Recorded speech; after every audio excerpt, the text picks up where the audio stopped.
तो आज हम एक बहुत ही दिलचस्प चीज का विश्लेषण करने वाले हैं, एक वायरल हिंदी हेल्थ टिप। लेकिन रुकिए, हमारा फोकस इस टिप पर नहीं है, बल्कि हम ये समझने की कोशिश करेंगे कि आखिर कैसे 1 मिनट से भी कम समय में इसे इतना असरदार और भरोसेमंद बनाया जाता है। चलिए इसकी परतें मूलते हैं। स्क्रिप्ट की शुरुआत होती है इस एक लाइन से, बहुत लोग नहीं जानते। सोचिए, ये सुनते ही क्या होता है? दिमाग में फौरन एक सवाल कौंधता है ना? एक उत्सुकता जाग जाती है। ये एक क्लासिक हुक है जो ध्यान खींचने का सबसे कामयाब तरीका है। और फिर जाहिर मन में सवाल उठता है, आखिर क्या नहीं जानते?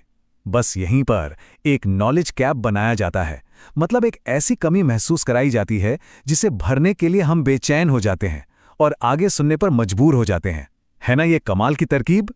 तो इस विश्लेषण का पहला हिस्सा यही है, शुरुआत। कैसे सस्पेंस और सवाल का इस्तेमाल करके किसी को पूरी तरह से बांध लिया जाता है। ये सिर्फ जानकारी देना नहीं है, ये तो एक पूरा अनुभव क्रिएट करना है। और पता है सबसे दिलचस्प बात क्या है? ये स्क्रिप्ट एक इमोशनल जर्नी पर ले जाने के लिए बनाई गई है। सोचिए, शुरुआत होती है जिज्ञासा से, फिर मिलता है मार्गदर्शन और आखिर में एक देखभाल वाली, एक केयरिंग फीलिंग के साथ बात खत्म होती है। कमाल है। ठीक है, तो अब जब ध्यान पूरी तरह से खिंच चुका है तो सवाल यह है कि स्क्रिप्ट उस समस्या का हल कैसे देती है। चलिए अब इसकी जो मुख्य सलाह है उस पर आते हैं। देखते हैं कि उसे कैसे पेश किया गया है। समस्या एकदम साफ और सीधी बताई गई है। अगर अचानक घबराहट होने लगे या चक्कर आने लगे, अब ये एक ऐसी चीज है जो काफी आम है। बहुत से लोग इस सिचुएशन से खुद को जोड़कर देख सकते हैं। और इसका समाधान, ओफ कितना सरल, यही इसकी खूबसूरती है। बस 3 सीधे साधे करने लायक कदम। जुबान पर एक चुटकी चीनी, आराम से बैठना और धीरे धीरे पानी पीना। बस इतना आसान कि कोई भी इसे याद रख सकता है और फौरन कर सकता है। और जैसे ही समाधान बताया जाता है उसके फौरन बाद मिलता है एक सुकून देने वाला नतीजा। कुछ ही मिनटों में दिल की धड़कन नॉर्मल हो जाएगी और चक्कर भी कम हो जाएगा। ये जो वादा है ना, यही उस सलाह पर भरोसा पक्का कर देता है। अब आते हैं स्क्रिप्ट के शायद सबसे जरूरी हिस्से पर। यहां पर टोन थोड़ी बदलती है। वो जो सुकून देने वाली सलाह थी, अब वो एक बहुत ही जिम्मेदार चेतावनी का रूप लेती है। और वो चेतावनी है, लेकिन ध्यान रखें, अगर बार बार ऐसा हो तो डॉक्टर से जरूर सलाह ले।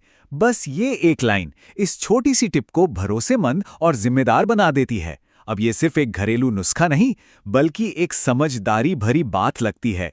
तो समझने वाली बात यह है कि ये चेतावनी सिर्फ एक लीगल डिस्क्लेमर नहीं है, नहीं, ये भरोसा बनाने का एक बहुत पावरफुल टूल है। इससे पता चलता है कि ये सलाह देने वाला भरोसे के काबिल है और वो ये भी समझता है कि घरेलू नुस्खों की अपनी एक सीमा होती है। ये एक फर्स्ट एड है, हर मर्ज की दवा नहीं। तो फिर इस छोटी सी लेकिन बहुत पावरफुल स्क्रिप्ट के विश्लेषण से हमें क्या सीखने को मिलता है? असल में ये इफेक्टिव कम्युनिकेशन की एक मिनी मास्टर क्लास है।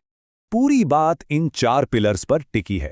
पहला, एक मजेदार हुक जो ध्यान खींचे। दूसरा, एक आसान और करने लायक समाधान। तीसरा, एक सुकून देने वाला वादा जो भरोसा जगाए। और चौथा, एक जिम्मेदार चेतावनी जो विश्वसनीयता बनाए। इन चारों को मिला दें तो बनता है एक ऐसा संदेश जिसे नजरअंदाज करना मुश्किल है। और अंत में ये पूरी बातचीत हमें एक बड़े सवाल के सामने लाकर खड़ा कर देती है। ये छोटी सी स्क्रिप्ट हमें सेल्फ केयर और प्रोफेशनल मेडिकल हेल्प के बीच की पतली सी लाइन दिखाती है। तो सवाल ये है कि कब एक साधारण सा घरेलू उपाय काफ़ी है और कब प्रोफेशनल मेडिकल सलाह लेना निहायत ही ज़रूरी हो जाता है। ये एक ऐसा सवाल है जिस पर हम सबको सोचना